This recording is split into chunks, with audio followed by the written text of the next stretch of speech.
जय हिंद दोस्तों। आज से हम लोग जो है पॉलिटी को स्टार्ट कर रहे हैं। किसको? पॉलिटी। पॉलिटी कहने का मतलब हो गया, हिंदी में कहते हैं इसको संविधान। तो ये स्टार्ट करने से पहले हम लोग ये समझते हैं कि पॉलिटी या संविधान का मतलब क्या होता है, या फिर किसी देश को जो है संविधान की जरूरत क्यों पड़ती है। तो ये समझाने के लिए मैं आपको अगर सरल भाषा में समझाने का प्रयास करूं तो आप सभी का एक ना एक परिवार होता होगा। किसी का परिवार 4 लोगों से मिलकर बनता होगा, किसी के परिवार में जो है 6 लोग होंगे, किसी के परिवार में 10 लोग होंगे, और उस परिवार का कोई ना कोई एक मुखिया होता होगा। अमूमन आपके दादाजी या आपके पिताजी मुखिया होते होंगे, जो डिसाइड करते होंगे कि भैया कौन सुबह में उठेगा, कौन शाम में सोएगा, कितने बजे खाना बनेगा, कौन बच्चा कितने बजे पढ़ेगा, कौन बच्चा कितने बजे खेलेगा। तो आप ये समझिए कि जो आपके एक छोटे से परिवार को चलाने के लिए एक नियम कानून की जरूरत पड़ रही है, तो क्या आपको नहीं लगता है कि कोई देश होगा, इतना बड़ा देश, एग्जाम्पल के तौर पर हम अपने भारत को लेते हैं, इतना बड़ा देश है जो भारत, जिसमें जो है विभिन्न धर्म के लोग रहते हैं, हिंदू, मुस्लिम, सिख, ईसाई। यहाँ पर जो है अलग अलग संस्कृतियां देखने को मिलती है। नॉर्थ उत्तर में चल जाए तो वहाँ अलग संस्कृति है, दक्षिण में चल जाए तो अलग संस्कृति देखने को मिलता है, नॉर्थ ईस्ट में चल जाए तो वहाँ अलग संस्कृति देखने को मिलता है। तो अगर आपको नहीं लगता कि अगर इस इतने बड़े देश को अगर एक नियम कानून नहीं होगा तो इनको जो है एक धागे में पिरो के रखना, यानी भारत की अखंडता को बनाए रखना मुश्किल हो जाएगा। यही सबको देखते हुए जो है किसी भी देश को जो है संविधान या एक नियम कानून की जरूरत पड़ती है। उसी नियम कानून को जो है किताब में लिख कर रखा गया है, जिसको हम लोग जो है संविधान कहते हैं। बात समझे? यानी हमारा देश में शासन व्यवस्था कैसे चलेगा, उस शासन व्यवस्था में कैसे चलेगा, वो सारी बातें एक किताब में लिख कर रखा गया है। उसी किताब को हम लोग जो है पॉलिटी या संविधान कहते हैं, और इसी से ढेर सारे एग्जाम में क्वेश्चन आते हैं। ये समझ गए पॉलिटी के बारे में। अब इस पॉलिटी इस किताब में जो है कुल 22 भाग है, 395 अनुच्छेद है, और शेड्यूल की संख्या यानी अनुसूची की संख्या जो है 12 है। कहने का मतलब हो गया, अभी भी जब आप कोई किताब पढ़ते होंगे, कोई बुक पढ़ते होंगे, तो वो जो बुक को जो आप देखते होंगे फर्स्ट पेज में जो है उसके भाग लिखा होगा कि फर्स्ट भाग में क्या है, सेकंड भाग में क्या है, पहले भाग के बारे में थोड़ा थोड़ा डिटेल दे दिया होगा। उसी प्रकार हमारे संविधान में कुल 22 भाग है। अब इस 22 भाग को जो है 395 अनुच्छेद से क्लियर किया गया है। वैसे अनुच्छेदों की संख्या ABC करके देखा जाए तो 465 प्लस हो जाता है, लेकिन जो मूल अनुच्छेद है हमारे संविधान में 395 अनुच्छेद है। कहने का मतलब हो गया भाग हो गया 22। इस 22 भाग को 395 अनुच्छेद से क्लियर किया गया है, और कुछ अलग से विषय है जिसको जो है अनुसूची यानी शेड्यूल में रख दिया गया है, जिसकी संख्या 12 है। जैसे कि अगर आपको देखना है कि किसी भारत में कितने राज्य हैं, उसका नाम क्या है, उसका सीमा क्षेत्र क्या है, तो आप पहली अनुसूची में चल जाइए। आपको अगर देखना है कि जो है CAG हो गया या राष्ट्रपति हो गया, इसका वेतन भत्ता कितना है, तो आप दूसरी अनुसूची में खोल के देख लीजिए, वहां आपको ये सब देखने को मिल जाएगा।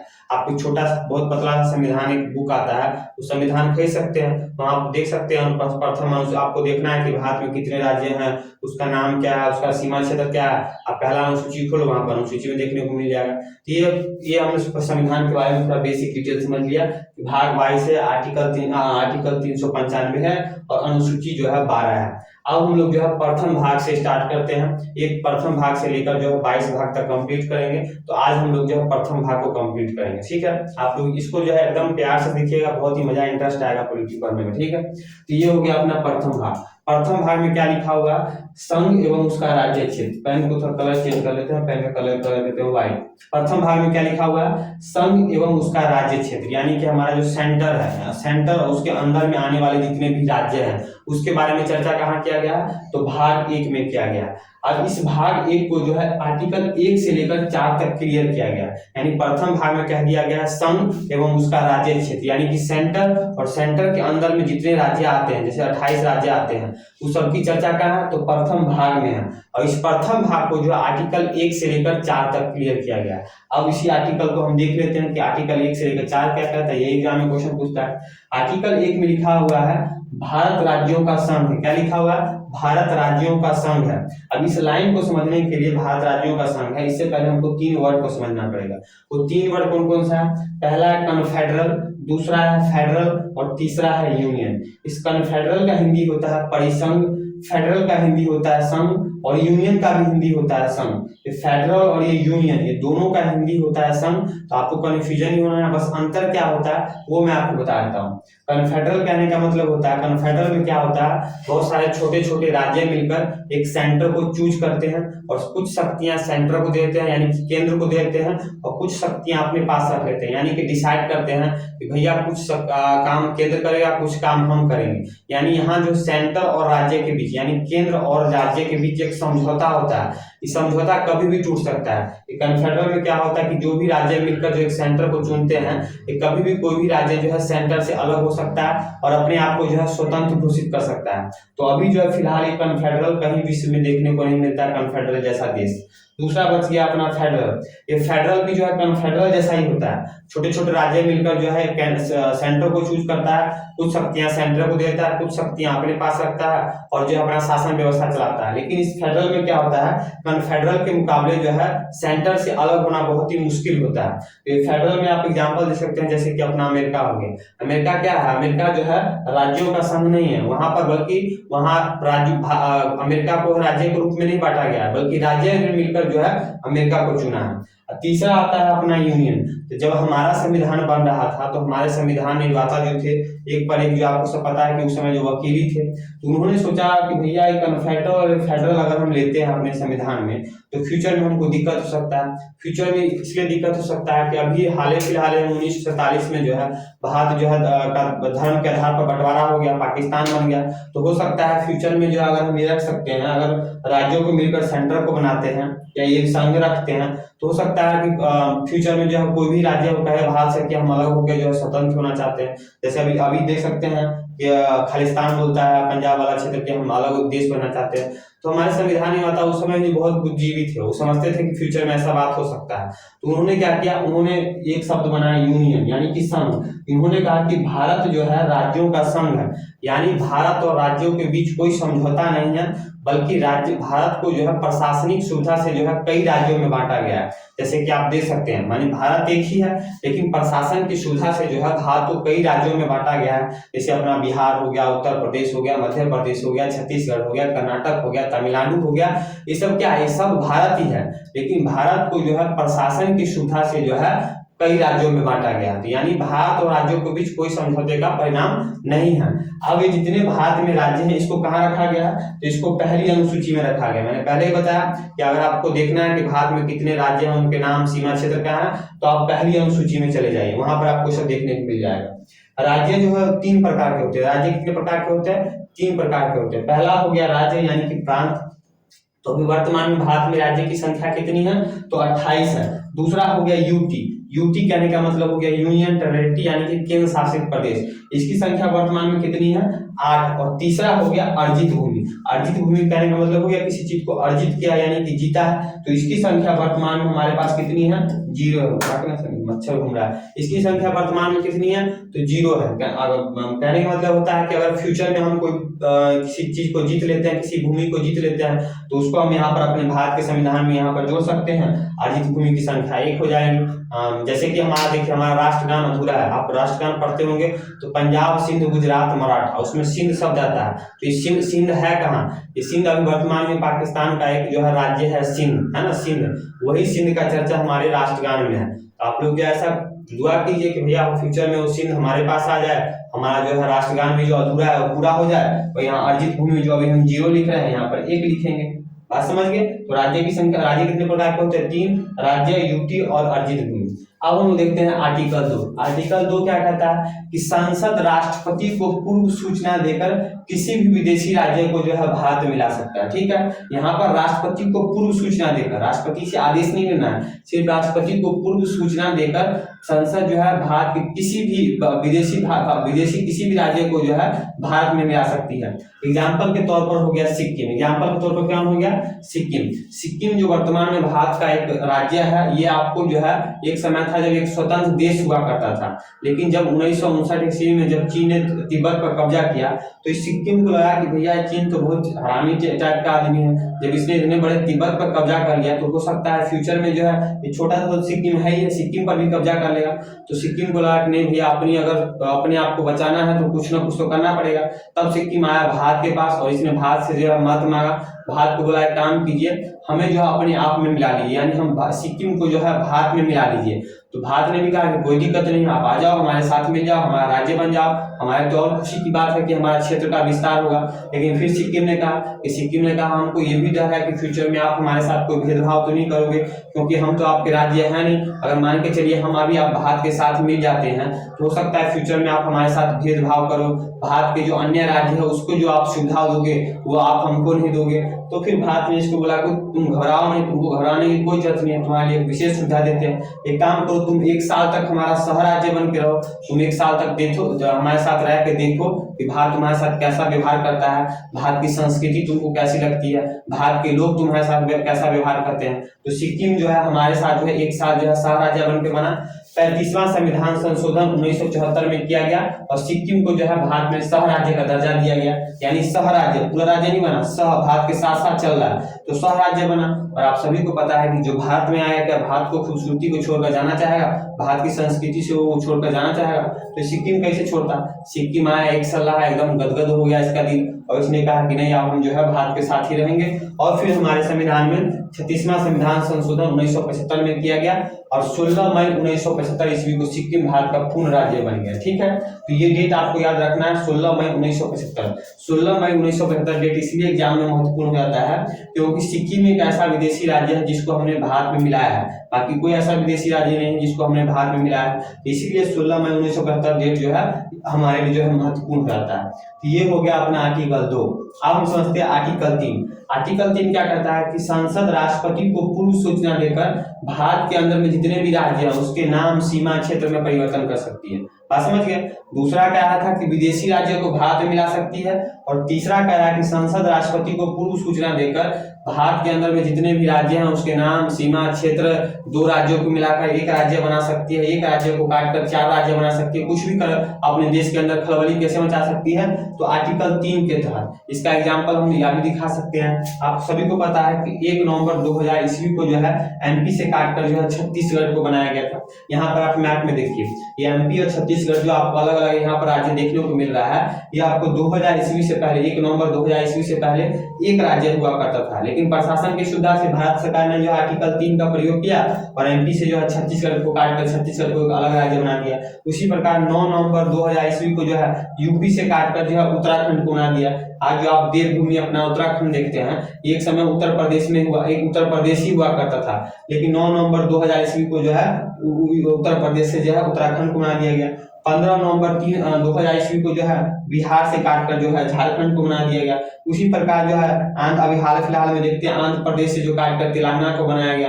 फिर देख सकते हैं जम्मू कश्मीर जो एक राज्य था उसको 2 भागों में बांटकर जो है केंद्र शासित प्रदेश बना दिया गया। तो ये सब कैसे किया गया, ये सब जो है आर्टिकल 3 का प्रयोग करके किया गया। तो यहाँ पर आपको आर्टिकल 2 और आर्टिकल 3 में कंफ्यूजन नहीं होना है। बहुत सारे बच्चे जो है आर्टिकल 2 और आर्टिकल 3 में कंफ्यूज आते हैं। तो आप सभी को पता है कि 2 पहले आता है और 3 बाद में आता है। तो 2 क्या कह रहा है, यहाँ 2 और 3 में समझिए। 2 क्या कहता है, 2 कहता है कि संसद भारत के बाहर किसी भी विदेशी राज्य को जो है भारत में मिला सकती है। और 3 क्या कहता है कि संसद राष्ट्रपति को पूर्व सूचना देकर जो है भारत के अंदर में जितने भी राज्य हैं उसके अंदर जो है खलबली मचा सकती है। तो 2 यानी बाहर पहले और फिर ना अंदर, यानी बाहर की चीज को पहले अंदर लाएंगे तब ना अंदर में कुछ खलबली मचाएंगे। उसी प्रकार 2 पहले आता है और 3 बाद में आता है। तो यहाँ से आपको ऐसे सोचकर जो आर्टिकल 2 और 3 को याद कर सकते हैं। अभी 3 मैंने जब बताया कि राष्ट्रपति जो है संसद को पूर्व सूचना देकर भारत के अंदर किसी राज्य को अंदर नाम, सीमा, क्षेत्र में परिवर्तन कर सकती है। तो उसी में एक केस आता है बेरी-बारी यूनियन केस। कौन सा? बेरी-बारी यूनियन केस 1960। अभी बेरी-बारी यूनियन केस 1960 क्या था कि आपका सभी को पता है कि भारत में जो है आपको जो है धर्म के आधार पर 1947 ईस्वी में भारत जो है 2 भागों में बंट गया। एक बन गया पाकिस्तान और एक रह गया भारत। तो जब धर्म के आधार पर जब भारत का बंटवारा हुआ तो एक जगह था बेरी-बारी, वो जगह क्या नाम था? बेरी-बारी। तो बेरी-बारी जगह जो था आपको पश्चिम बंगाल का एक ऊपर वाला हिस्सा जो है एक जिला आता है जलपाईगुड़ी। कौन सा? जलपाईगुड़ी। उसी जलपाईगुड़ी में जो है एक जगह आता है बेरी-बारी। ये बेरी-बारी जो जगह था, ये जगह जो है बंटवारा के पश्चात जब बंटवारा हो गया तो बेरी-बारी जगह जो है भारत को मिला, यानी भारत के हिस्से में बेरी-बारी आया, ये बंगाल वाले क्षेत्र में आया। लेकिन ये बेरी-बारी में जो 90% यहाँ जो लोगों की संख्या थी वो मुस्लिम थी। कौन थे? तो मुस्लिम थे। तो और कुछ क्षेत्र ऐसा था जो आपको पाकिस्तान को मिल गया था। पाकिस्तान यानी कि उस समय पूर्वी पाकिस्तान, जो पाकिस्तान बना था 2 पाकिस्तान बना था। यहाँ आपको देख सकते हैं, एक पश्चिमी पाकिस्तान और एक पूर्वी पाकिस्तान। पूर्वी पाकिस्तान वर्तमान में जो है बांग्लादेश बन चुका है। तो उसी समय जब ये बेरूबारी जगह जो था, ये जो भारत को मिला, यहाँ 90% लोगों की संख्या मुस्लिम थी। अब कुछ जगह जो पूर्वी पाकिस्तान यानी बांग्लादेश, अभी वर्तमान के बांग्लादेश को मिला था, वहां पर जो हिंदुओं की संख्या ज्यादा थी। तो ये पाकिस्तान का कहना था कि भैया ये बेरूबारी जगह जो है धर्म के आधार पर भारत का बंटवारा हो गया। तो बेरूबारी में 90% लोगों की संख्या मुस्लिम है, इसलिए बेरूबारी जगह जो है हमको दे दीजिए, इसको पाकिस्तान को दीजिए। तो उस समय जो है पाकिस्तान का जो प्रधानमंत्री जो फिरोज खान नून था, तो पाकिस्तान का प्रधानमंत्री फिरोज खान नून और भारत के प्रधानमंत्री जवाहरलाल नेहरू, ये दोनों के बीच जो 1998 ईस्वी में समझौता ये हुआ कि हाँ ठीक है, ये बेरूबारी जगह जो है इसको दे दिया जाएगा, पाकिस्तान को दे दिया जाएगा। लेकिन यहाँ पर लोगों ने जो है भारत में लोगों ने विद्रोह करना स्टार्ट कर दिया कि भाई आप कैसे अपना जगह जो है किसी पाकिस्तान को दोगे। पाकिस्तान वाली बात था, पाकिस्तान के नाम से लोग, भारतीय लोगों को ऐसे भी खींच था। तो लोगों ने जो है इसका विद्रोह करने लगा कि नहीं जो है आपको जो है नहीं दिया जाएगा, पाकिस्तान को नहीं दिया जाएगा। तब क्या किया जाए, तब भारत सरकार ने सोचा, राष्ट्रपति के पास गए। तो राष्ट्रपति को आपको पता है कि राष्ट्रपति के पास एक विशेष शक्ति है, आर्टिकल 143 के तहत, आर्टिकल 143 के तहत जो है राष्ट्रपति सुप्रीम कोर्ट से जो है कोई परामर्श मांग सकती है किसी विषय पर, कोई मुद्दा पर। अगर सरकार को लगता है कि क्या करे नहीं करे, तो राष्ट्रपति जो है 143 के तहत सुप्रीम कोर्ट से परामर्श मांग सकती है कि इस विषय पर हम क्या करें नहीं करें। तो इसी विषय पर बेरूबारी केस पर जब सुप्रीम कोर्ट से राष्ट्रपति ने परामर्श मांगा, केंद्र सरकार ने परामर्श मांगा कि आप हमें सुझाव बताइए कि हम क्या करें। तो सुप्रीम कोर्ट ने समझाया केंद्र सरकार को, उस समय की जो केंद्र सरकार यानी नेहरू सरकार को समझाया कि भैया आर्टिकल 3 आपको ये कहता है कि आर्टिकल 3 के तहत भारत के अंदर जितने भी राज्य हैं उसके नाम सीमा क्षेत्र में आप परिवर्तन करो। लेकिन ये नहीं कहता है कि भैया आप जो आर्टिकल 3 ये नहीं कहता है कि आप अपना जगह किसी विदेशी राज्य को दे दो, ये तो आर्टिकल 3 कहता नहीं है। तो आप आर्टिकल 3 के तहत जो बेरूबारी जो है आप जगह दे रहे हैं गलत है। अगर आपको बेरूबारी जगह देना ही है पाकिस्तान को, तो आप तो दो काम कर सकते हैं, आपके पास दो ऑप्शन है। या तो आप अपने आर्टिकल 3 में ही संशोधन कर दो, इसमें ये लिख दो कि आर्टिकल 3 के तहत भारत जो है अपने किसी राज्य को, विदेशी राज्य को विदेश को दे सकती है, या फिर आप संविधान में कोई संशोधन करो। तब जाके जो है भारत सरकार ने जो है अपने संविधान में ही जो 9वां संविधान संशोधन 1960 किया और कहा कि ये बेरूबारी जगह जो है पाकिस्तान को देंगे। लेकिन फिर लोगों ने जो है तांडव मचाना स्टार्ट किया और ये मुद्दा जो है फिर अटक गया। और फाइनली जब 2014 ईस्वी में जब मोदी जी प्रधानमंत्री बने, तो हमारे संविधान में 100वां संविधान संशोधन 2015 में किया और ये बेरूबारी जगह जो है वर्तमान में जो बांग्लादेश को दे दिया गया। उस समय तो पाकिस्तान था, लेकिन 1971 ईस्वी में जो है पूर्वी पाकिस्तान तो बांग्लादेश बन गया। तो वर्तमान में जो है जगह जो है बांग्लादेश को दे दिया गया, कुछ जगह जो था अपने भारत को मिल गया। तो ये था अपना बेरूबारी केस और आर्टिकल 3। अब हम लोग समझते हैं कि भैया ये आर्टिकल 4 क्या कहता है। तो ये अपना आ गया आर्टिकल 4, इधर आ जाइए सर जी। तो ये हो गया अपना आर्टिकल 4। आर्टिकल 4 क्या कहता है कि आर्टिकल 2 एवं 3 द्वारा किए गए संशोधन को जो है 368 से बाहर रखा गया। अब जब हम आपको संशोधन बताएंगे तो बताएंगे कोई भी संविधान में संशोधन होता है तो आर्टिकल 368 के तहत होता है। 368 के तहत संविधान में कोई भी संशोधन किया जाता है। तो आर्टिकल 4 ये कह रहा है कि आर्टिकल 2 एवं 3, जो मैंने अभी 2 और 3 आपको पढ़ाया ऊपर, तो 2 एवं 3 द्वारा किए गए संशोधन को आर्टिकल 368 से बाहर रखा गया। इसको इसलिए आर्टिकल से बाहर रखा गया है क्योंकि आपको मैंने पहले बताया कि 2 और 3 क्या कहता है कि राष्ट्रपति को पूर्वी सूचना दे देता है कि हम ये काम करने जा रहे हैं। 3 भी यही कह रहा है कि राष्ट्रपति को पूर्वी सूचना देकर जो हम काम करने जा रहे हैं। लेकिन नॉर्मली अगर संविधान में कोई संशोधन होगा तो उसमें क्या होगा, पहले आपको जो है लोकसभा में लोकसभा में विधेयक पारित होगा, फिर राज्यसभा में विधेयक पारित होगा, या पहले राज्यसभा में विधेयक पारित होगा, फिर लोकसभा में विधेयक पारित होगा, फिर राष्ट्रपति के पास जाएगा, फिर राष्ट्रपति उस पर साइन करेंगे। राष्ट्रपति का मन होगा तो साइन नहीं भी करेंगे, उस विधेयक को दोबारा वापस भेज देंगे। लेकिन यहाँ पर क्या है कि राष्ट्रपति को पहले ही सूचना दे दिया जा रहा है कि नहीं साहब हम ये काम करने जा रहे हैं। इसीलिए इसमें क्या होगा कि जब ये विधेयक आपको लोकसभा या राज्यसभा में लाया जाएगा तो राष्ट्रपति चाहकर भी जो है इसको नहा नहीं कर सकते हैं। राष्ट्रपति इस विधेयक को पास करने के लिए जो है बाध्य होंगे। क्या होंगे? राष्ट्रपति इस विधेयक को पारित करने के लिए बाध्य होंगे, राष्ट्रपति को साइन करना ही पड़ेगा। और दूसरा क्या, और जब ये 2 और 3 द्वारा जो कोई सरकार काम करेगी, काम करने के बाद जब इसको संसद में लाया जाएगा तो इसको साधारण संशोधन द्वारा पारित कर दिया जाएगा। साधारण संशोधन कहने का मतलब हो गया 50%, 50+1 यानी कि जब आपको हम बताएंगे संशोधन जब होता है संविधान में तो 3 प्रकार से होता है। एक हो गया साधारण संशोधन, जिसमें 50% ज्यादा लोगों ने अपना सपोर्ट कर दिया तो वो पारित हो गया। एक हो गया विशेष, जिसमें 2/3 बहुमत, 2/3 सदस्यों ने बोला हाँ पास हो जाओ। अति विशेष 2/3 सदस्य प्लस में आधे से राज्यों के जो है सहमति आवश्यक होती है। तो ये हम 368 पढ़ाएंगे तो उस समय बताएंगे। लेकिन यहाँ पर 2 एवं 3 का जब संशोधन होगा, जब इसको संविधान में जब लोकसभा या राज्यसभा में लाया जाएगा तो 50% लोग इसको हाँ हाँ कर देंगे, हाँ हाँ पास करो, तो ये पारित हो जाएगा। इसलिए साधारण संशोधन को जो है संविधान में संशोधन माना ही नहीं जाता है। इसलिए नहीं माना जाता है, अगर साधारण संशोधन को संशोधन माना जाएगा तो संशोधनों की संख्या संविधान में बहुत हो जाएगी। इसलिए साधारण संशोधन को जो है संशोधन माना ही नहीं जाता है। इसलिए आर्टिकल 2 एवं 3 द्वारा किए गए संशोधन को जो है आर्टिकल 368 से जो है बाहर रखा गया। और तीसरा बात ये है कि जब भी हम आर्टिकल 2 और 3 का प्रयोग करेंगे तो हमको अनुसूची 1 एवं 4 में भी परिवर्तन करना पड़ेगा। क्या करना पड़ेगा? यानी कि आर्टिकल 2 एवं 3 का जब भी हम संविधान में प्रयोग करेंगे तो हमको संविधान में 1 एवं 4 में भी संविधान की अनुसूची 1 एवं 4 में भी परिवर्तन करना पड़ेगा।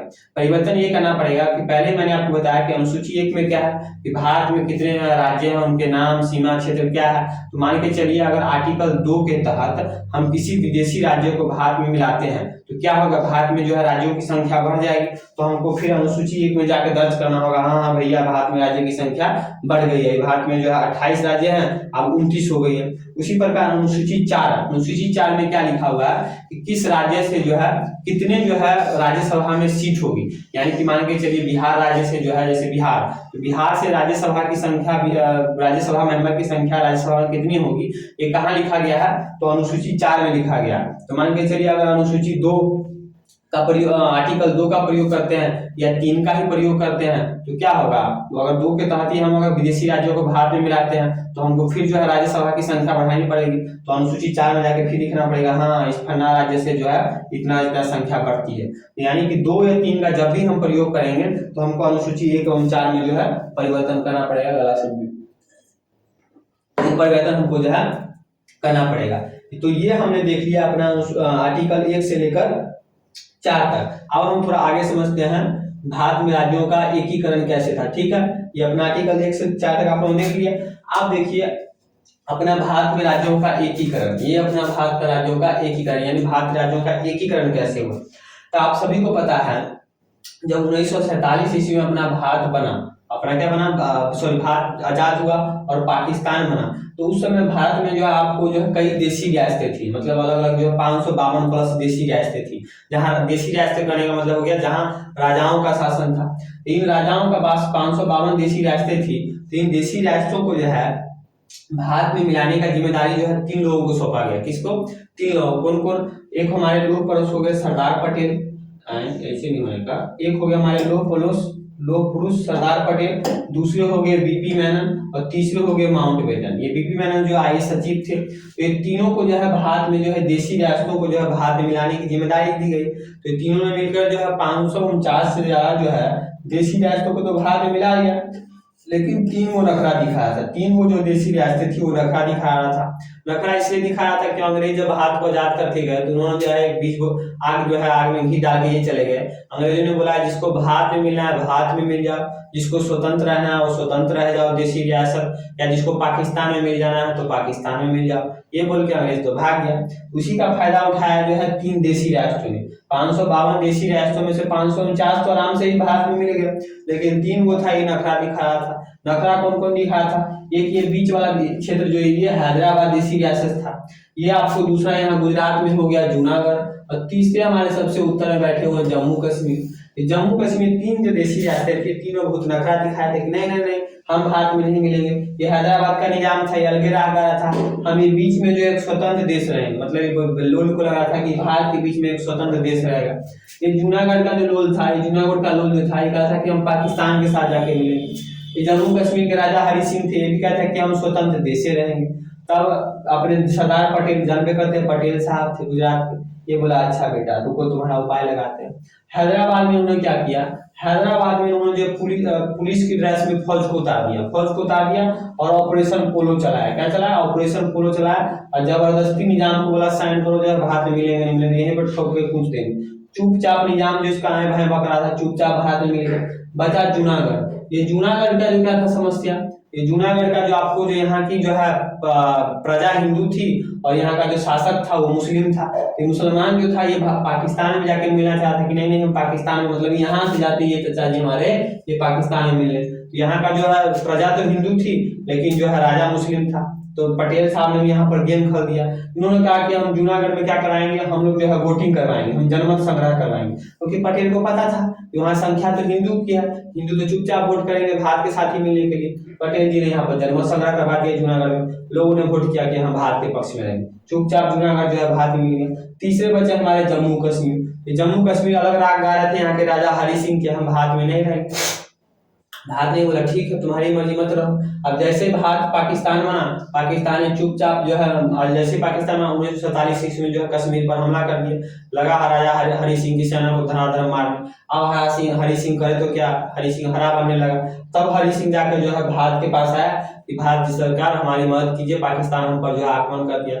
तो पटेल साहब ने कहा ठीक है तुम्हारी मदद करेंगे लेकिन एक शर्त पर करेंगे, सबसे पहले तुम भारत में मिलो, भारत में विलय पत्र पर साइन करो, उसके बाद तुम्हारी मदद करेंगे। चुपचाप जो है राजा हरि सिंह ने जो है 26 अक्टूबर 1947 ईस्वी को जो है भारत के साथ विलय पत्र पर जो है साइन कर दिया और जम्मू कश्मीर में जो है भारत के जो है हिस्सा बन गया। तो ये हमने समझ लिया भारत के राज्यों का एकीकरण। अब हम लोग समझते हैं 1949 ईस्वी में भारतीय राज्यों का वर्गीकरण, यानी कि जब हमारा संविधान बन रहा था तो हमारे संविधान में जो भारत के राज्य थे उसको कैसे वर्गीकृत किया गया था, उसको कैसे बांटा गया था। तो हमारे भारत के जितने भी राज्य थे उसको 4 भागों में बांटा गया था, ABCD, कितने ये याद रखना है, ABCD। ए में जो है आपको 9 राज्यों को रखा गया था, बी में भी 9 राज्यों को रखा गया था, लेकिन टेढ़ा हो गया, और सी में 10 राज्यों को रखा गया था और डी में जो है 1 को रखा गया था। तो ए में जो 9 राज्य थे ये ब्रिटिश भारत थे। कितने कौन राज्य थे, ब्रिटिश भारत के राज्य थे। ब्रिटिश भारत के राज्य कहने का मतलब हो गया कि जहां अंग्रेजों का डायरेक्ट शासन था, यानी कि इस भारत में जहां अंग्रेज डायरेक्ट अपना शासन व्यवस्था चला रहे थे, यानी जिस क्षेत्र पर अंग्रेज का पूरा कंट्रोल था उसको कहा गया ब्रिटिश भारत। तो उतने क्षेत्र को जो किसमें रखा गया, आपको ए में रखा गया, इसकी संख्या 9 थी। दूसरा हो गया बी, इसमें रखा गया देशी रियासतों को। देशी रियासतों कहने का मतलब गया भारत में जहां जहां राजाओं का डायरेक्ट शासन था उसको कहा गया देशी रियासत। इसकी संख्या बनाई गई 9 और इसको रखा गया बी में। किसमें रखा गया, बी में। तीसरा हो गया कमिश्नरी। कमिश्नरी कहने का मतलब गया जो अंग्रेजों की उस समय कमिश्नरी थी, जैसे कि मद्रास हो गया, बम्बई हो गया, ये सब अंग्रेजों की कमिश्नरी थी, यहाँ से जो है अपनी शासन व्यवस्था, भारत की शासन व्यवस्था चलाती थी, तो इसको कहा गया कमिश्नरी। इसकी संख्या थी 10, इसको रखा गया कहाँ, तो इसको रखा गया सी। और तीसरा हो गया डी, इसमें रखा गया था एकमात्र यूनियन टेरिटरी बना के केंद्र शासित प्रदेश अंडमान निकोबार को। किसको, अंडमान निकोबार को। तो ये अपना 1949 ईस्वी में भारतीय राज्यों का वर्गीकरण था, ABCD। ए में 9 राज्य, बी में 9 राज्य, सी में 10 और डी में 1। तो ये आपको याद करना पड़ेगा। अब ये तो भारतीय राज्यों का वर्गीकरण देख लिया। अब 1948 आते आते यानी कि आजादी मिलती 1 साल आते आते, यानी 1947 ईस्वी में भारत को आजादी मिला और 1 साल पूरा होते हुए तक भारत में एक अलग ही कांड होने लगा।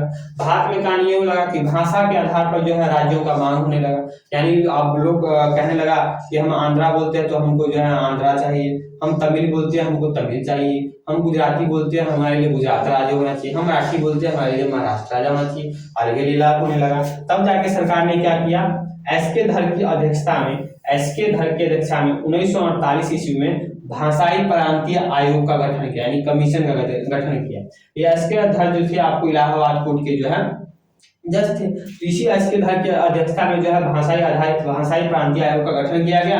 अब बुलाया कि आप देखिए कि भाषा के आधार पर राज्यों का राज्य होना चाहिए कि नहीं होना चाहिए। तो इन्होंने एसके धर ने अपनी रिपोर्ट में कहा कि प्रशासन की सुविधा पर जो है भारत में राज्यों का वर्गीकरण होना चाहिए। ठीक है, फिर जो है लेकिन लोग जो है आंदोलन तो कर ही रहे थे कि नहीं भाषा के आधार पर जो है राज्य होना चाहिए। तो पुनः जाके जो है एक और समिति का भाषा के लिए जो है जेवीपी समिति का जो 1948 ईस्वी में गठन किया गया।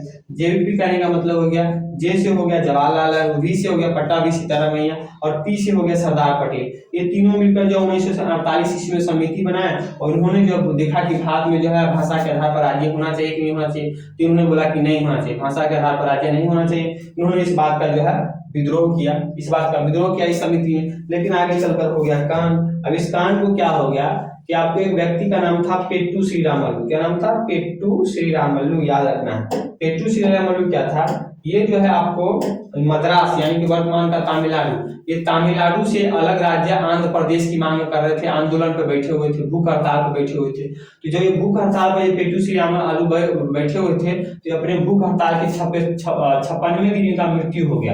ये भूख हड़ताल पे बैठे हुए थे। इनका कहना था कि भैया हमको जो है तमिलनाडु यानी कि मद्रास से तमिलनाडु वाले तमिल बोलते हैं और हम जो है आंध्रा वाले आंध्रा बोलते हैं, तो हमको जो है यहाँ से एक अलग राज्य चाहिए। ये जो भूख हड़ताल बैठे हुए थे, लेकिन सरकार सुनने को तैयार नहीं था, सरकार तो जो विरोध कर रही थी। तो 56वें दिन के अपने भूख हड़ताल के 56वें दिन इनका हो गया मृत्यु, ये मर गए। आप लोगों ने जो है तांडव मचाना स्टार्ट कर दिया, जवाहरलाल का पुतला फूकना स्टार्ट कर दिया, कैसे प्रधानमंत्री है सुनने के लिए तैयार नहीं है, आदमी मर रहा है। तब जाके सरकार ने जो है आनंद फानन में जो है 1 अक्टूबर 1953 ईस्वी को जो है तमिलनाडु यानी कि मद्रास से काटकर जो है आंध्र प्रदेश का गठन किया। इसका आंध्र प्रदेश यानी आंध्र प्रदेश राज्य बना।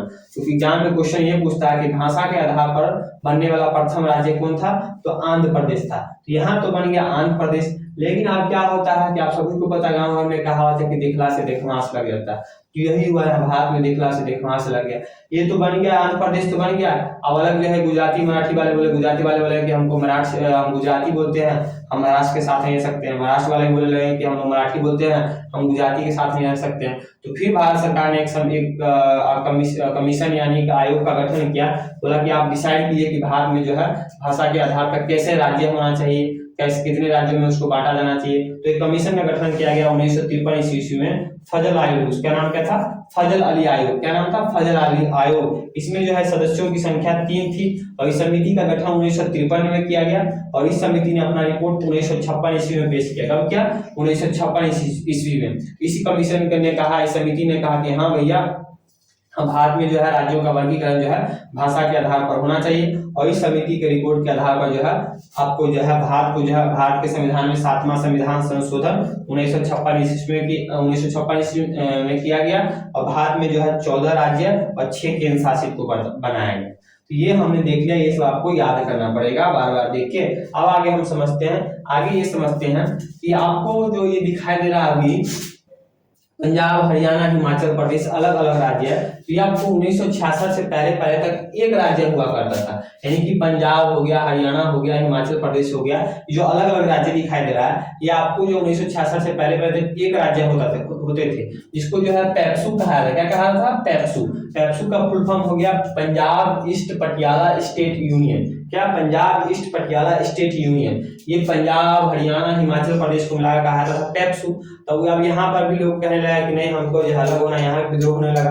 तब जाकर 1966 ईस्वी में जो है शाह आयोग की सिफारिश पर इस पेप्सी को भी जो है 3 भागों में बांट दिया गया। कितने भागों में? 3 भागों में। 3 भागों में कैसे बांट दिया गया?